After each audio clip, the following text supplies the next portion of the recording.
Hello. Here we are. Here we are. Yes. New York Film Critics Circle Supporting Actress winner. Congratulations. Much more to come, right? We'll see. I'm a realist, so I'm never quite sure how all this stuff works out. But I was very surprised by the New York critics. I'm very thankful for that. You know. So I had read that your husband had told you that good things were going to come your way. Has he let you forget it? He's a pretty good guy, so yeah, he has. But I can speak to the actors in the room. I have been through very fallow periods in my career and in my life. And the last kind of chunk of years has been, a little difficult. And he said to me, I can just feel this. I can just feel that, something's going to start happening. Something's going to happen. And I would be like, yeah, right. And your partner's supporting you, doing a good job of that. And then he kind of reiterated that to me. Not all the time, but just said, no, you wait and see. Something's going to come up and people are going to be ready for you. And I went, okay. And then Gladys comes into my life, and Zach Kreger comes into my life, and Weapons came into my life. So I don't know. Maybe he's a voodoo guy or something. I don't know. We all need a little Ed Harris in our lives. Oh, okay. So how did it come your way? How did Gladys come into your life? Well, it doesn't happen to me too often, in a very natural way. The people that I work with, my manager, Sandra Chang, and Christy Hall, my agent, said, Zach Kreger would like to meet with you. And I had seen Barbarian. Have you seen Barbarian? Mm. And that movie scared me. And, I'm not telling any tales. He made that on a really, really teeny tiny budget out of the country, and it kind of exploded. And so I said, really? And I said, can I read the script? And oftentimes people can be very protective of that. They don't want you to read the script. And I fair enough, I understood that. Zach was kind of like, told the people. The people tell the people, said, yeah, she can read the script. And I read it, and I just went, oh, this is the real deal. I know this woman. I know Gladys.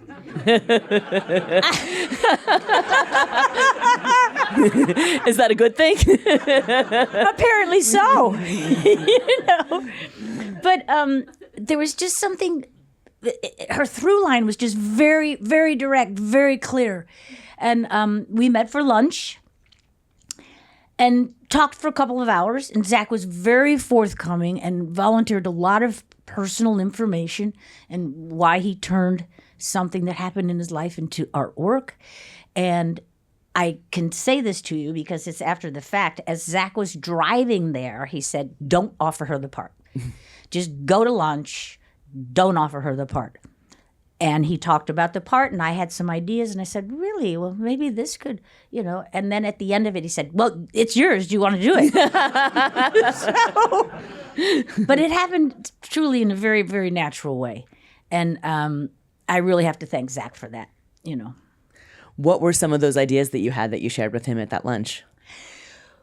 Well, he really had a very clear idea who Gladys was, because he'd been living with her for so long, And he kind of painted a picture of how she looked. She's, very kind of extravagant, and she likes bright colors and things. And I went, oh, okay, that makes sense. And then I said, yeah, but she can also be funny, right? And he was like, oh, yeah, definitely that, which I think she is funny. I think the script is funny, as tragic as it is at times. Those kids were fine in the basement. They got fed soup. Some of them were okay. Some of them are talking now. They're fine. Yeah, they don't have to go back to school for a while. But it was more things like that as we were kind of riffing on, and but then I also knew from reading it that when she's serious, she's deadly serious. And we talked about that, and I just said, yeah, I agree with you, and we just kind of talked back and forth about that. So it wasn't like I gave him a whole bunch of specific ideas, but it was just kind of melded into the conversation. And then we started. Then he left me alone and, got all his team together. And then we got together with everybody. Got together with a spectacular team. Eliza West for hair, all the wigs. And I think once she found those bangs, that was it. Yeah. So tell me about that. We're also curious about the look of Gladys. How did you and the team come up with the look for Gladys that has now become so iconic? Yeah, well, as I said, Zach had kind of a clear idea. He said, I don't want her to be, let's say, Pennywise or something that we're very clear about and understand that, or Jason or something like that. But he didn't really know how it was going to turn out. So we had, Jason Collins did all the dummies and the synthetic stuff that I wore, and Leo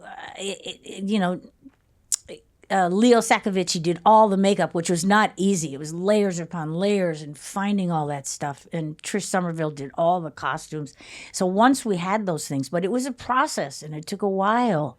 And we'd try something and said, that might be too much. Wait a minute, let's rethink it. And Zach would always come in and say, no, let's fudge this a little bit. But it was a real team effort. I swear to you. And it just came, it kind of came up like that. And every other little thing that we figured out about her, it was just clearer and clearer, And I was like, yep, there she is. There she is. It can still, though, be a challenge to act under all of that makeup and all of those aesthetics. So how did you find yourself? How did you find Gladys through all of that? Well, when we first started, the makeup wasn't so much, although they got rid of my eyebrows and it was kind of layers of things and had to put the cap on my head. And as you see, her hair's not so great, but the wigs are good.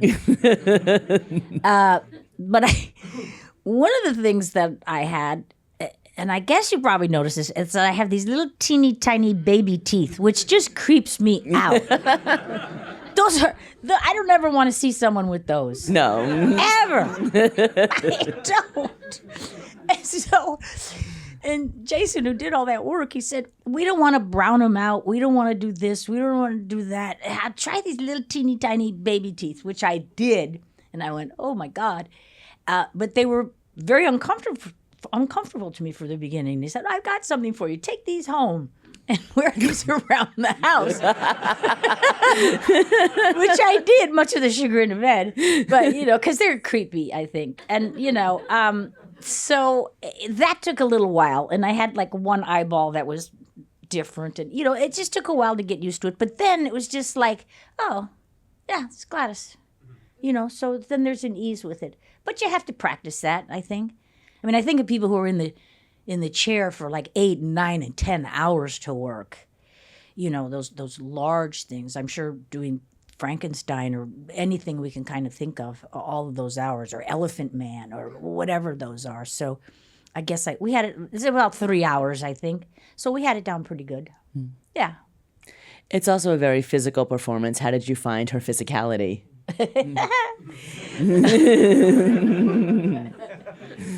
Well, I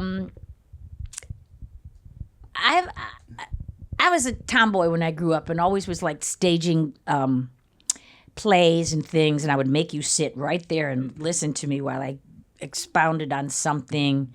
I always was doing plays in my room when I was a tiny, tiny girl. So, I kind of knew what that kind of was. But what did you ask me? I just drifted back to my childhood in my room. I told you it was going to be a therapy session for everybody. I asked you about the physicality of the performance. Oh yeah, right. But if anybody knows some of my work, I've always done physical stuff in it, like in Field of Dreams or Uncle Buck or other things. I really like, figuring that out and how to do that. So the whole running sequence was like a fantastic gift. And she just, it is funny, right? Yes. She talks with her hands in a certain way, and she has her tonality that goes up and down and all those kinds of things. So, Yeah, I like the physicality for her, and she's just kind of wonderful. I mean, people really like Gladys. People want to hang out with Gladys. So just think about that for a second. I did, and I'm scared now. So all those things came together once we started working. Just her way of waving and, how she holds her pocketbook and stuff like that. That's physical stuff that you have to figure out, But I like doing that. Yeah. And it all comes together so well. And the voice, too. I mean, how did you find that voice? Was that a conversation you had with Zach, or is that something you developed yourself? That was more me. And as I said earlier, that Zach said the funny parts or the physical parts, and then there's the deadly serious stuff. So, actors do that. You know how to modulate your voice, or if you're musical, or how you got to practice. You got to warm up. You got to do all that stuff, which I'm a big fan of, warming up and doing all those things. So, I have somewhat of an ease with doing that. So I was kind of lucky. Yeah. What was the process on set like? Did you do a lot of rehearsals? No, we didn't do a lot of rehearsals. We certainly blocked it out and got, whatever part of the set we were working on. Sometimes we're outside, but we had like a big warehouse that they converted. And it was like a hot sound stage, basically, because it was a warehouse. No, we didn't do tons of rehearsal. I mean, we'd obviously go through it, and I'd say, well, I don't think I like standing by the window. It was more blocking stuff, because everybody was very prepared. And little Carrie, Christopher, who plays Alex, I mean, that kid, isn't he great? Yes. I mean, the whole cast, you have Brolin and Julia and Alden and, everybody. It was so good. But he had worked before, so he was a pro, but he really was just dialed in, and he was so prepared, and he was so good, and he'd just come into the scene, and you hope that with another actor. He's just there with you. And it was so great from one actor to another to work with him like that. I mean, because it can be hard working with kids, obviously. Yeah, like W.C. Field says, don't do that, or animals, right, Right.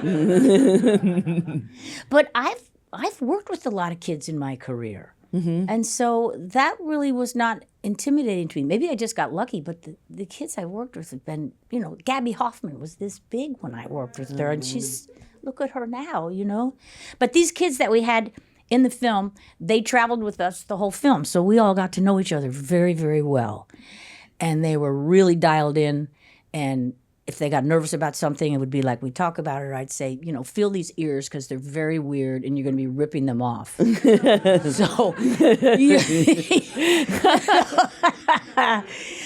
that kind of stuff. But they, the kids are great, and they were kids. So they'd like screw around, and you'd be like, they had wranglers. They're going, knock it off, get over here. But they were really good, and they had fun, and they wanted to be there. And that's the thing, you gotta have fun when you work. As intense as it is, as hard it is, there's not something that's bringing you some kind of joy. It's joyous to get a job. Let's face it. It's joyous to get an audition. If you get a self-tape and you're not. I know how hard that is. And, we want to enjoy it. It comes through in your body and your eyes. And even if you're playing the most intense scene in the world, it just does, And the kids were great help with that. Was there research that you did? Did you look to other movies for inspiration? I mean, she's such a unique character in and of herself, but were there other characters that inspired you?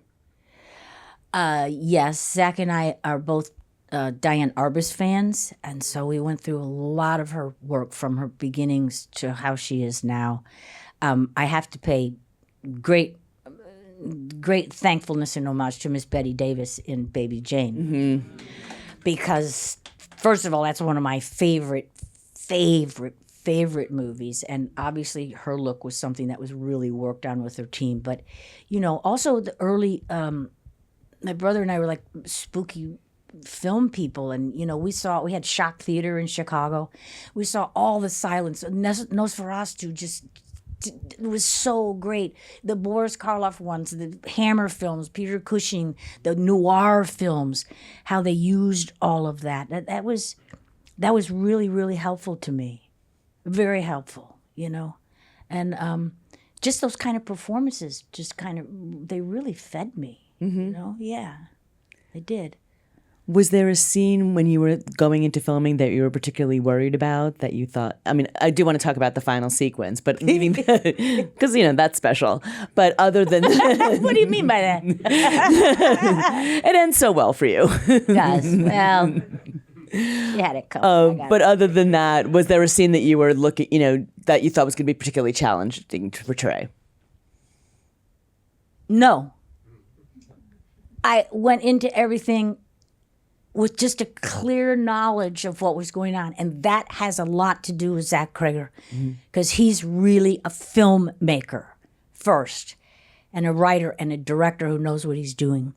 And he hasn't made a ton of films. He is very specific about what he wants, and will give you a direction on something, but he'll also leave you alone. But he had confidence in me.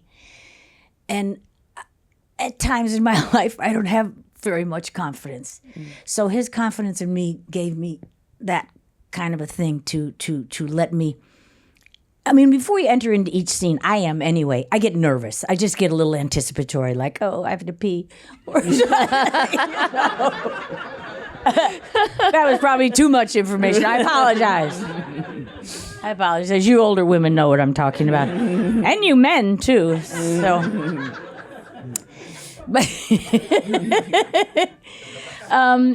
you always get a little nervous, I think, before you're, it's film and you can do a lot of takes, but, you do.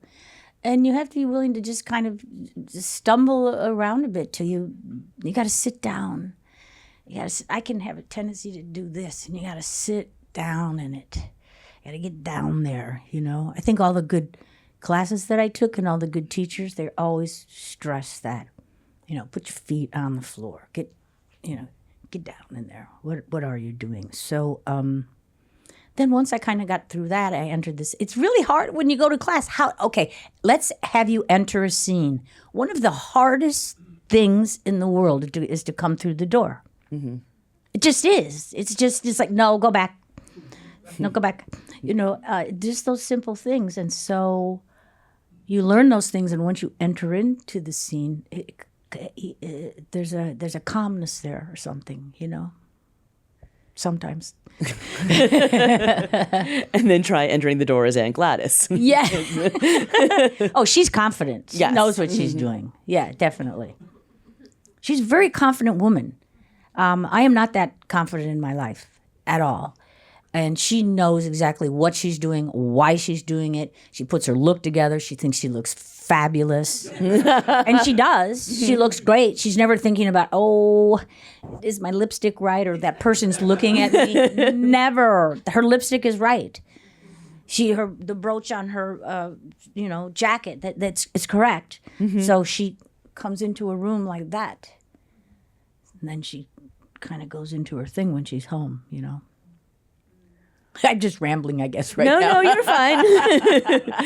What backstory did you create for Gladys? I know you've been hesitant to talk about it. I can't talk about that stuff. Honestly, I can't. That's just personal work, I think. And, right? I hope so. It's not that I'm trying to be withholding and, I have the mystery of life and I'm not going to tell you. Because I like when people share things. I like these kinds of things where people share. But that's just your own work, It really is. And everybody approaches it differently, So what is your approach, other than revealing what you did for Gladys, like what you invented in your head? But what is your process in terms of creating a character?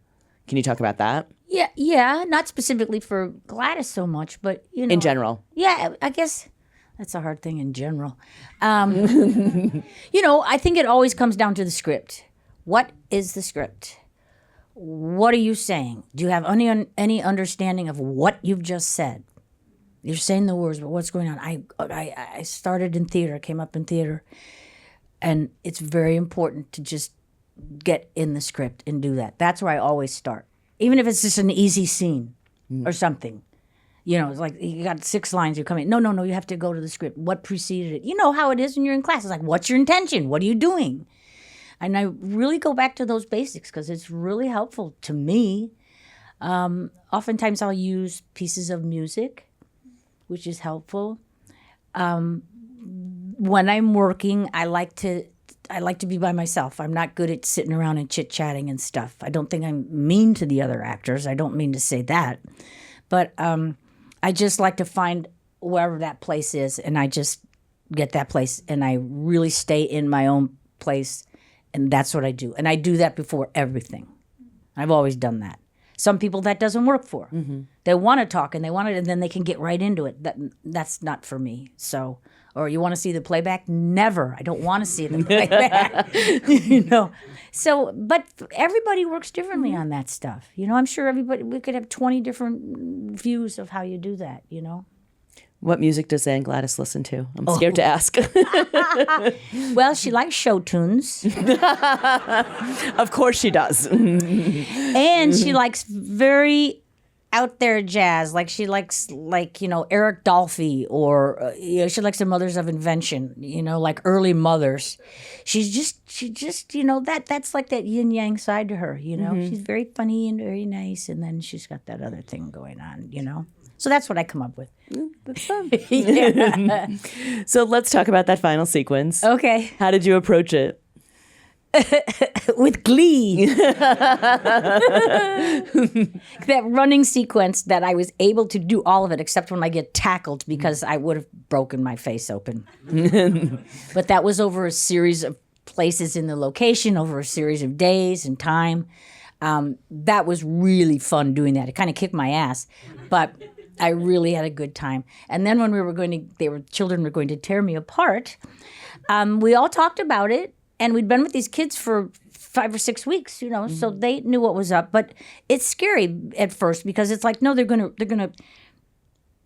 Before the dummy was put in there, I was there, and so they had to realize that, like, yes, you can pull off that ear. You know what I mean? When they flip the dummy around, they're like taking pieces of my organs, as you can see, and doing that. So the dummy was one thing, but then I was on the ground for a lot of it, and they just were ravenous. They just pounced on me. And they were great. And they knew, like, well, let's not hurt her because because they were given a talking to about it. But they were, no, we need her. Don't hurt her. But they were genuinely, one little girl I remember, because I had these long, weird ears, and they put other ones on there, like, okay, now you're going to rip her ear off. And the little girl was not too thrilled about that. And I said, no, come on, feel this. It's just this spongy thing, and you're going to rip it off in my eyeball. And, and then the kids got into it, So that was fun. How many takes did you do? Well, the tackling, that we didn't do too many of that because my stunt person did that, and I don't recall her name. I apologize. But when I was on the ground, me, not the dummy, we did a lot of that, a lot of angles, a lot of this and a lot of that. And then some of the kids got tired. and they kind of, their energy flagged, and Zach was like, come on, get in there now. You got to rip her apart. So I think it worked. Yes. Worked? Yeah, okay. I think it did. Very much so. Did you have any sense when you were making this movie what a phenomenon it was going to become? No, I did not. I trusted the script very much, and Zach, and I knew he could make. I thought people would really have a good time at the film, and I thought they would dig Gladys, but that was the extent of it. So how she's just been, taken in the community, especially with the gay community and the drag community, which is so important. And I mean, I don't need to expound on that, but I mean, that's just been a great thing because Gladys has looked like she's weird and she's an outsider in some way. You know what I mean? Mm-hmm. Just all the wishes and things from people. It's just, as I said before, it's been overwhelming. It really has. And of course, I'm gratified with that. very much. But the best thing is that I know people like the film. All sorts of people like the film. That, the horror genre is like, oh, we're kind of like at the kiddie table. You can't really be taken seriously. But we know that the films are. And they're crafted and they have great actors and great technical people. And so if this is any way breaks through that a little bit, but I mean, people are responding to Sinners and they've responded to a lot of things. So anyway, that makes me feel good. It really does. Because it's film and it's filmmakers and it's still the same thing. For sure. Yeah. When did you first realize that Aunt Gladys was a thing? Well, I'm not on social media because I'm just not, and I just don't know how it operates, and I don't know how my phone works very well. So but immediately people started sending me stuff. But my daughter was like, have you seen this? And I'm like, what? So she sent me a couple of things, and then I noticed that it was like there were tutorials how to do the makeup. There were wigs. People were doing their own riffs. Some people were doing a whole scene and lip syncing how I was doing it, and it kind of freaked me out. Now when I walk around my life, you were in that movie, weren't you? That's about what I get. So it's not like people are going, oh, Aunt Gladys, how are you? So, what do you think about that? Were you surprised how people have responded and just... It was immediate. I mean, I feel like the movie came out and it was like Aunt Gladys all the time. Right? Boom. Aunt Gladys became a phenomenon. Yeah. I mean, that's kind of fun, though. I mean, I do Yes, like that. Congratulations. Credit to you. Thank you. Yeah, and the team really created it. But yeah, it's a lot. I will say that it's a lot, and just talking about myself a lot, and talking to people, and people genuinely like the film, and like Aunt Gladys. So let's face it, that's a win. That feels good. That does. Yeah. Yes. Yeah.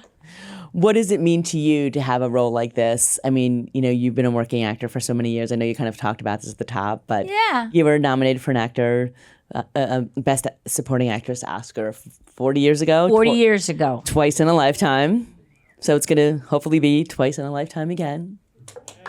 But along the way, I've gotten, an Emmy nom or a Golden Globe. Yes, of course. Like that. But I will tell my Golden Globe, I got the Best Newcomer, and I didn't win. And who won that year was Pia Zadora. Do you know who she is? Yeah. Okay. Yes. Okay, thank you. I'm here for you. I'm not saying anything else. Nothing against Miss Zadora, mind you. She's a talented musician. But be that as it may. All right, I'll save you. Thank you. I'm going to hang myself here. God.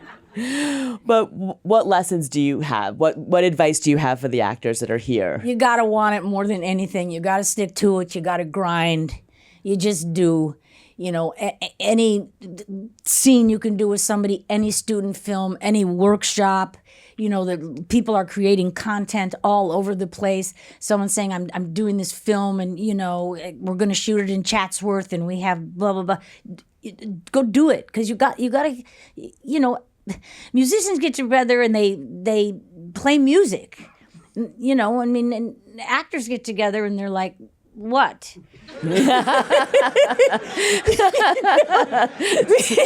Someone write us something. Yeah, what are we doing? And you need it's a community. Acting is a community, and you need that. I mean, I've been doing it a long time, and when I came up, I could actually sit in the room with someone and audition, and most of the time it was bad. Almost all the time you hear no, and you have to be relentless with it. A lot of you people are in the middle stages. A lot of people are younger and like, how do you do it? I mean, if there was one answer, that would be great. But it's hard to get an audition. It's hard to get a self-tape. I mean, it's very hard. So, you got to keep grinding to do it.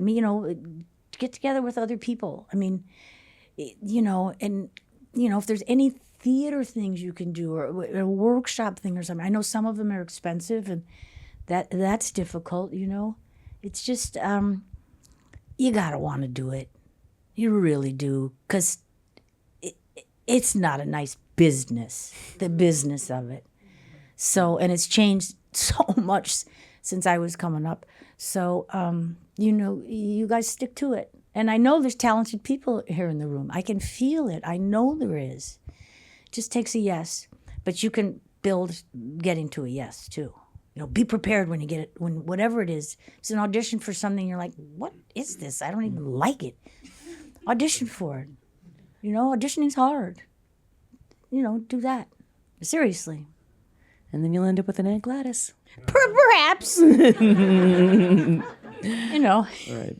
Well, we've got to end it there. Thank you so much. Congratulations. Oh, thank you, everyone. Thank you so much, everybody.